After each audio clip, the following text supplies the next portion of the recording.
The Karate 360 podcast has returned from the East Coast back to the West Coast, but we're here to bring you a complete global approach to the karate world. I'm one of the hosts, Kalan, Anglos. I'm Richard Mosdell. Let's fire away. Karate 360, let's start the show. You will kick high and I will sweep low, from local to global, from Halifax. You know, Karate! San Lokumari! Ooh-wee.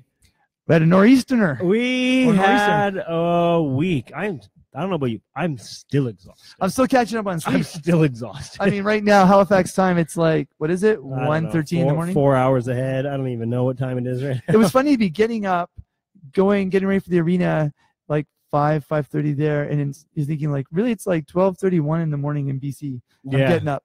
I know. It was crazy. But you guys are ahead of us. Yeah. So only in time. Only in time. We got back.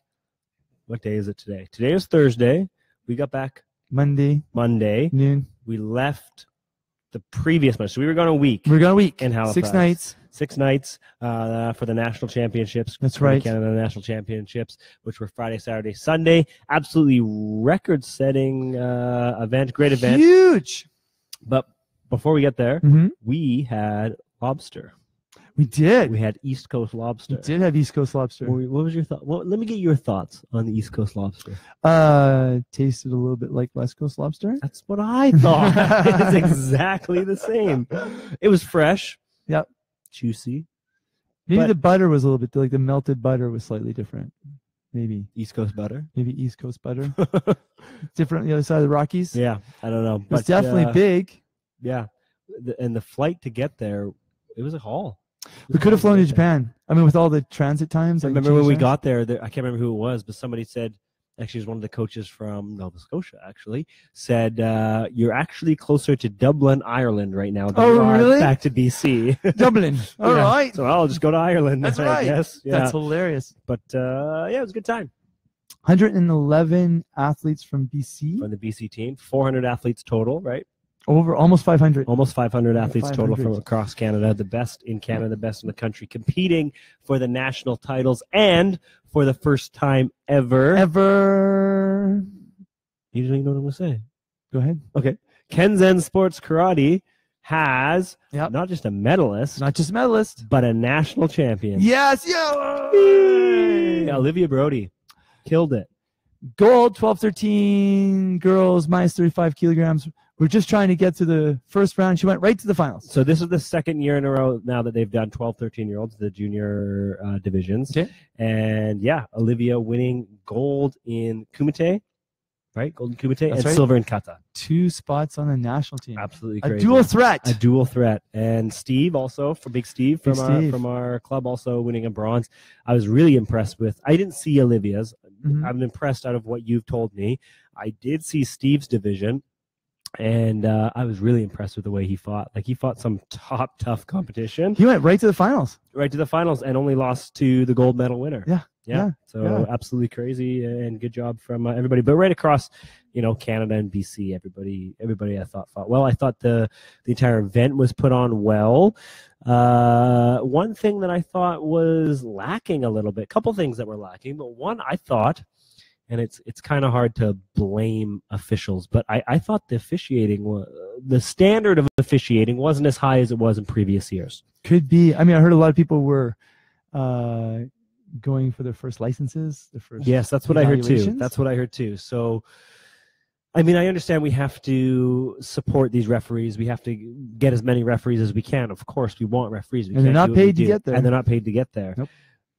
However, when you're deciding national champions, when you're picking who's going to be on the national team, you can't make mistakes. You gotta be sharp. And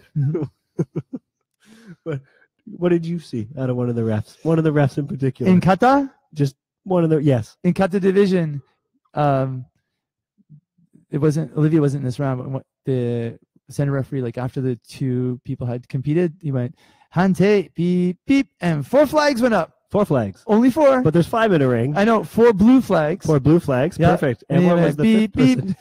beep. This person was completely asleep. Was sleeping. I'm not telling you who it was. Well, of course not. But they were having a good snooze. That's so funny. Just head in their chest, flag still down. Everybody's looking at them. Oh, didn't even unroll the flags. Didn't even roll the flags. Didn't get that far. And completely even missed like the whistle up, whistle down. Didn't even do like the No. Needed the tap. Oh no. Yeah, had to go off rest. Probably had, I'm sure his grandchildren who had just been born and he had to stay awake for it or something. So yes. But yeah, I can't say too much because I have fallen asleep as an official in the chair. In the national champion. Sure. And my daughter had just been born. So that's acceptable. Bunch of 7-year-olds in a local tournament. Yep. The fate of the decisions isn't as large as they are at a national championships. Yes. First of all, how do you fall asleep during a national championship? It's top competition. It's not like it was a poor kata. I'm sure it was a good kata. You know what I think it was? One of those 2 athletes did super MP. Oh, okay. Or both of them, maybe the longest kata. The referee looked at you. Super MP, both. I'm going. Yeah, I got time for them. I'll wake up before the decision. I got 10 minutes. Yeah. Another thing that I saw, and again, we don't mean to crap all over the referees, because I bet you there's some referees that are like, I got some coaches' stories. For you. I'm sure there is. In fact, I'm sure I'm on that list of coaches. Yeah. Shout out to Warren. I had your back on that one. But anyways, I thought. This was the first time that we've used the new Senshu rule, where if you have Senshu, you score the first point, you get Senshu, but in the last 15 seconds, if you get a Category 2 penalty for evading or whatever, you get Senshu taken away. Yes. So you have to engage. Now, and then if the match finishes and it's still tied, they go to Hante to decide who wins. I was under the impression that, penalties play a role in the decision of who you decide to win in a kumite match.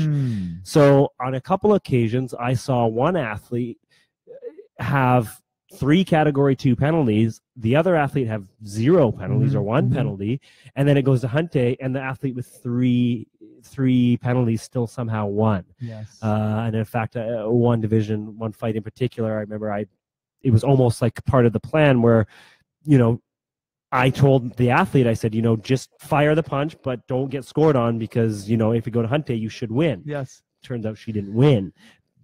I thought it should play a role. And I talked to you this after, and you said it's supposed to, right?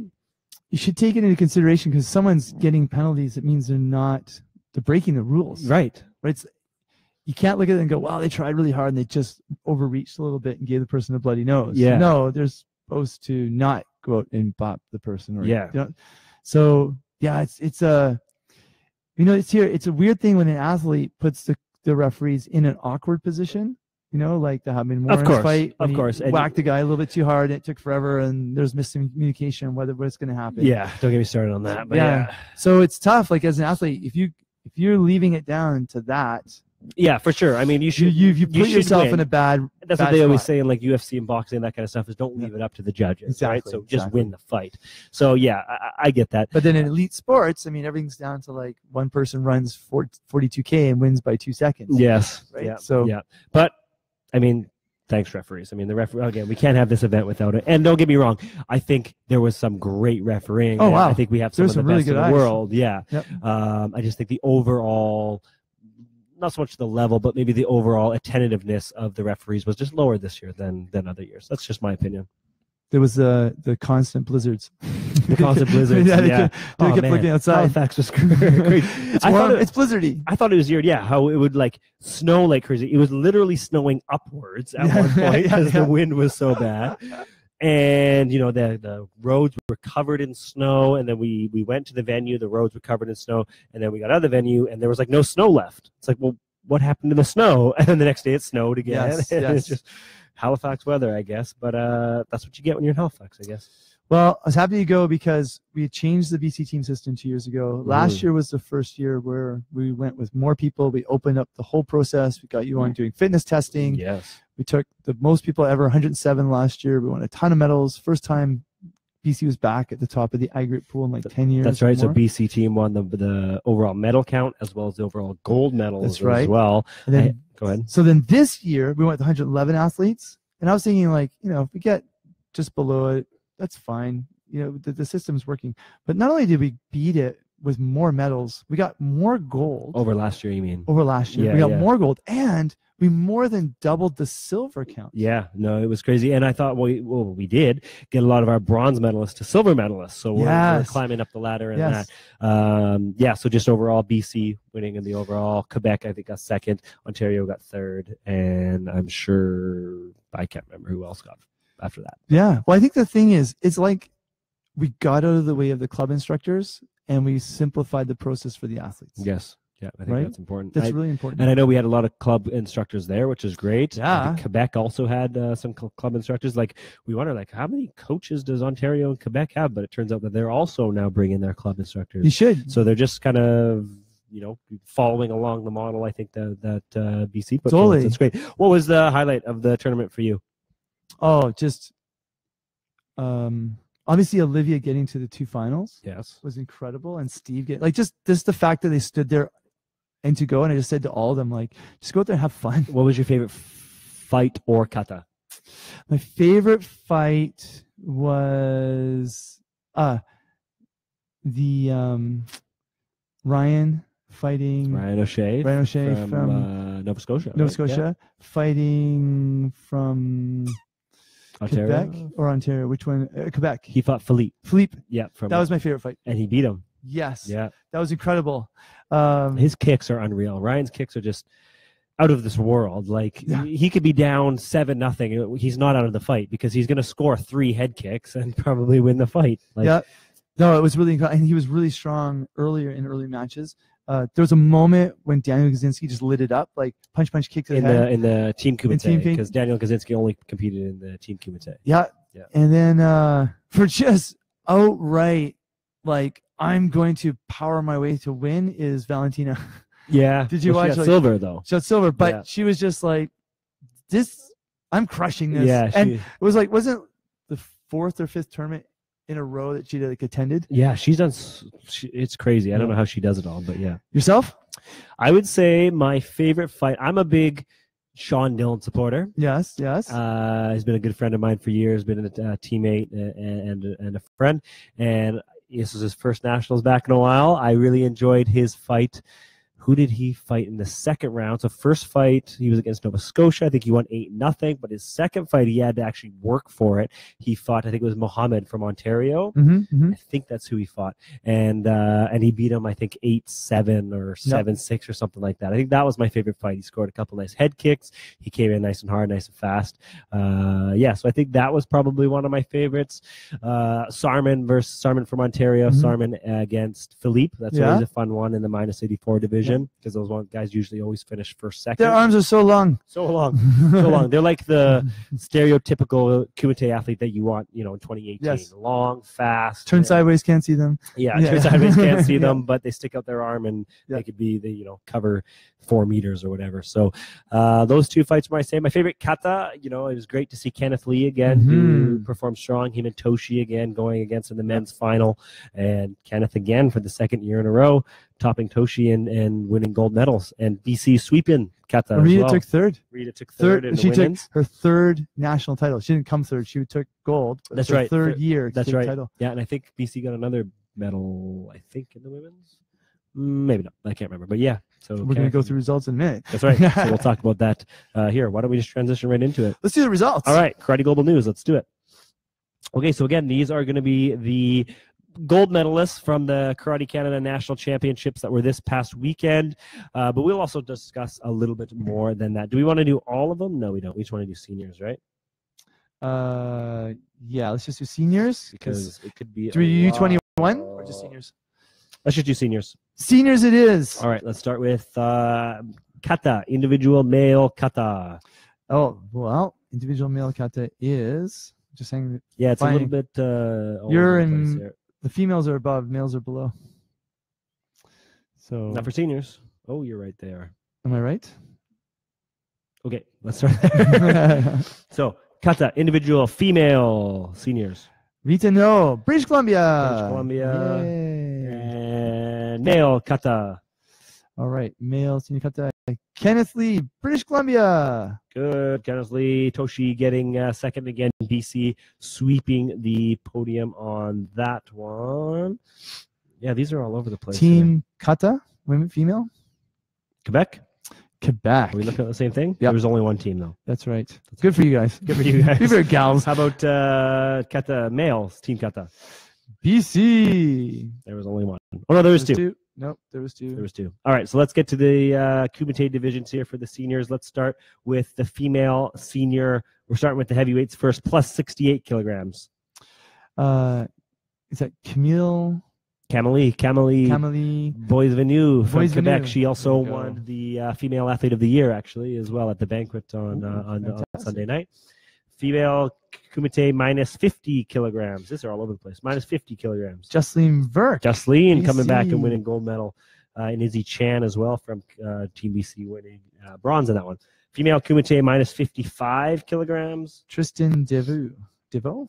Female Kumite minus 61 kilograms. Parvin Maven. And we got to talk a little bit here about Parvin while we're here. This was the first time that Parvin has been in the women's, senior women's division. Graduated up. She wasn't even, her coach talking to Matt Bickle wasn't even expecting her to medal, and she won gold. So congratulations, Parvin. Fantastic. Absolutely awesome. Minus 68 kilograms. Female. Is this Marianne Boulet? You got it. From Quebec. Yeah, and that's it for the female seniors. Let's move on to the male seniors. Let's just find this person again. I will post this chart here that goes through all the winners. So let's see. Men's Kumite, plus 84 kilograms. All right. We have Alexander Benjamin Rivet. Alexander Rivet winning male athlete of the year was Alexander Rivet. That was the division that Steve won bronze in as well. Mm-hmm. Minus 60 kilograms men's. Amir Califonao. Sorry if I say it wrong. From Ontario. Ontario swept the podium there in the minus 60 kilograms. Minus 67 kilograms. Jeremy Chenard from Quebec. Male Kumite minus 75 kilograms. Patrice Paulino Martin. No, he's one of my favorite to watch too as well. He's quite good. His fight versus Patrick actually, and for the gold medal. So Patrick Rivet got silver. Patrice versus Patrick. That was probably one of my favorite fights too. They were both really fast, really good kicks, but that was pretty good. Now minus 84 kilograms. Philippe Soucy from Quebec winning. That was the one that Sean O'Neill got second. And plus 84 kilograms. From British Columbia. That's okay. Go for it. Plus 84. Yeah, that's U21, but that's okay. Oh, sorry. Is it U21? Let's just do it anyway because it was a pretty emotional match. It's pretty awesome. Yeah. Okay. Jay Sangera from British BC. Columbia, and pretty emotional. He came back to win that match against Alex Rivet, who won in the senior division. Yes. So this is the minus 21. Jay, who has never won gold at nationals before. And he didn't even qualify. He tried to qualify for the men's 84 plus and couldn't make it. That's right. And he came back and he won this one. So congratulations to Jay. Just a great guy, trains really hard, and super happy for him. So there you go. That's the results from the senior divisions. Oh, we should probably do the para divisions as well. Also, and then there's Team Kumite. Oh, of course there is. So let's do Team Kumite first. Team Kumite female. Team Atlantic. Beating the BC team. That's pretty awesome. And Team Kumite male. Ontario. I don't see a BC team on that. Team don't get me started. I don't see a team. We were ready to gee up, ladies and gentlemen. I know. We were. Yep. All right, let's go over the para divisions. Para intellectual challenges. Kata female. Natalie Olson from Alberta. So we'll just do the adult ones here. Intellectual challenges. Male adult. Male adult is Simon Langlois Gauthier Simon. Yeah, from Quebec. He also won Inspirational Athlete of the Year, I think, or something really that from on the banquet night. All right, keep it going on here for the. Oh, that's it for the para adults. Yep, that's it. There it is. That's the results from the 2018 Karate Canada National Championships in Halifax, Nova Scotia. So what we didn't go over, folks, we didn't go over the youth, which was 12-13. We didn't go over junior, that's 14-15, right? That's right. Yeah. Cadet is 16-17 and U21. So there's other divisions, just a lot of people to read out, but we'll leave the links up. Yep, and you guys can read them yourself, but that's where we were the past week. It was incredible. It was incredible. Well, it was good. And next year, the Nationals are in Toronto. Toronto next year. March 22nd to 24th. That's right. That's right. Yep. It's going to be good. BC is going to have to hold their crown at the top there of the total overall medal count. Listen, I think the thing is, let's change the system. A big shout out to Sandeep Gill. 9 gold medals from his club. Really? Best result ever. Normally he would get, he said, around 4 or 5. 9. Nice. And shout out also to, well, I mean, we could shout out every single coach. Yeah, exactly. But yeah, Matt Bickle, who's also a good buddy of mine, he also had a really good showing. That's right. That's right. Well. So, yeah. Fantastic. There we go. Technical tactical? Let's move on to a technical tactical, and we'll just leave the national championships where they're at there. Go for it. All right. In kata, my reflection, to have a snappy kata, do not step and then move. Do not step and then move. You have to step and move.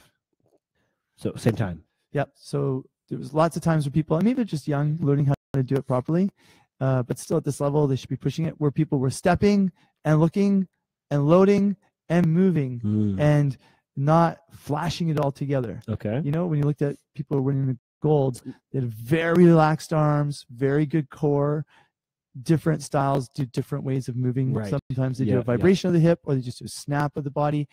But there are people definitely who were sort of stepping and moving, and when you step and move, then you use your arms, you kind of tighten, it pulls your heels off the floor. Okay. Right? So that's number 1. So in the dojo, in the ring, do that. And then kumite. You can't score on someone who's really ready. Like, you can't just charge. Yeah. You can't just charge. You can get picked off. Yeah. You can charge forward when you see they kind of lose focus, or they're starting to kind of give up because they're tired, or they've kind of lost their motivation.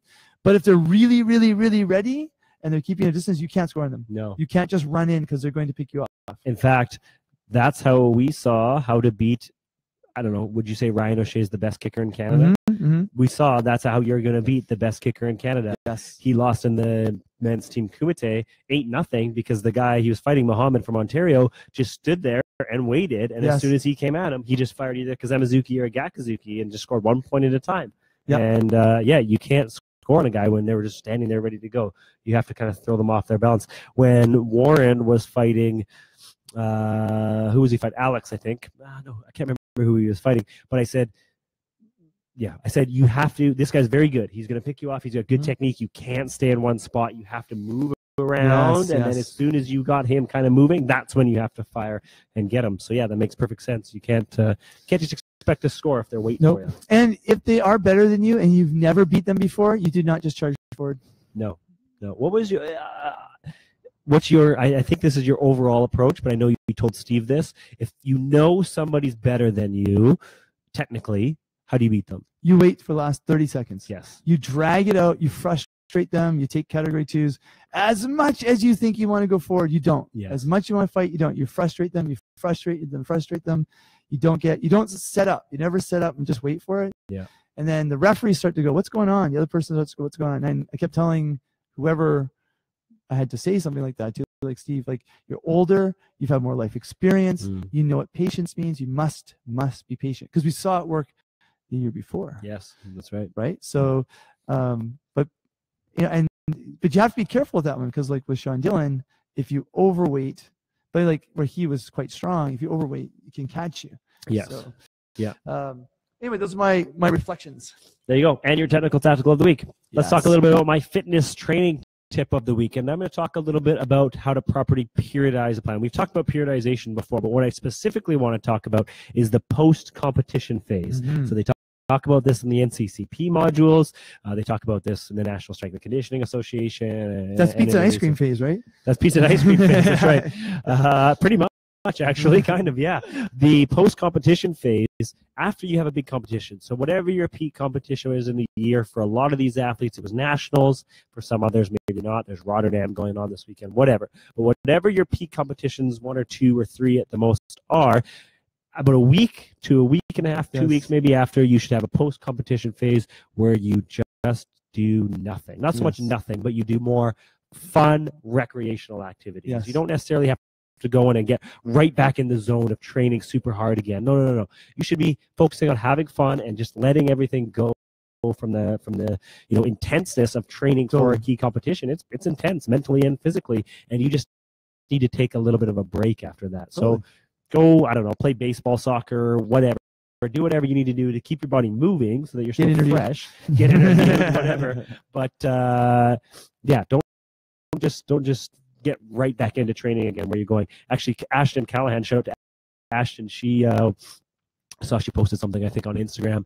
She went and talked to a sports psychologist at Post Nationals or whatever, and that's what he said. So he's just kind of supporting what we're saying here. But he told her you need to just rest, like take a break mentally, physically, go eat pizza, whatever it is you want to do. But you just have to take that time off. It's very important because then when you come back, you're ready to go. It's kind of similar like how you say when you actually train karate, you should train for an hour, hour and a half, whatever, but you should leave wanting more. Yes. You should leave fire like you're ready, you want more. It's the same idea. When you finish your competition, you should take a time off so that 2 weeks later you really want to get back in there and train. You don't want to try and drag it out throughout a whole year and you'll just burn out and be overtrained. So yeah, and I think you have to kind of know yourself too. Like some people have a really high competitive spirit, yes, and high drive, but you have to know when to dial that down. Totally. So it's all figuring out where you should be at. Yeah. You know, because you can't keep that at 100% all the time. Nope. I mean, some people use nationals just as like a final training step to go to Rotterdam.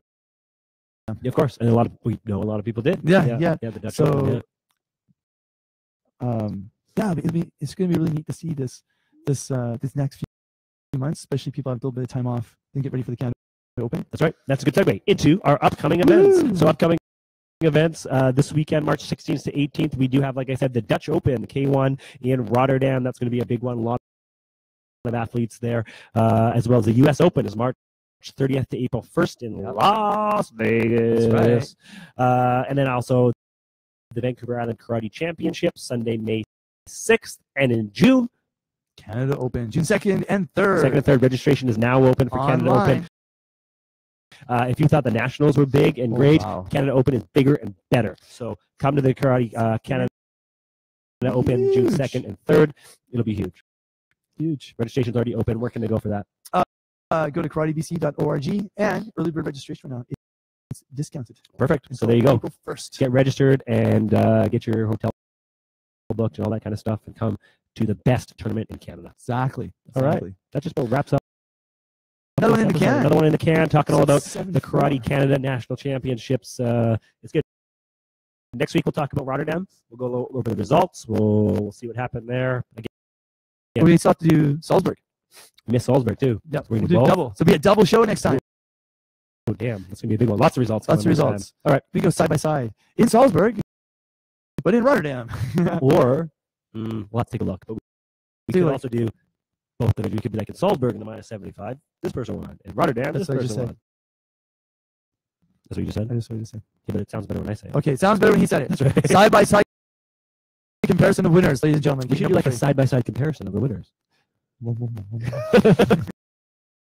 Is there an echo? All right, let's get out of here. We're getting batty around here. All right, well, thanks for tuning in, guys. We do appreciate it. Again, all of our podcasts come out Monday morning, Karate360podcast.com. Catch us on Facebook, Karate360. All my social media stuff, Kalan Anglos, all your social media stuff. Go to my YouTube page, see the highlights of the Nationals. I was just going to say, you have lots of highlights of the Nationals, lots of talks, interviews. You have Daniel Gazinski on there, other athletes. So go check out and subscribe to Richard Mosdell on YouTube and all other social media platforms. Fantastic. All right, I'm Kalan Anglos. Richard Mosdell. We'll talk to you guys next week. San Rokamaru.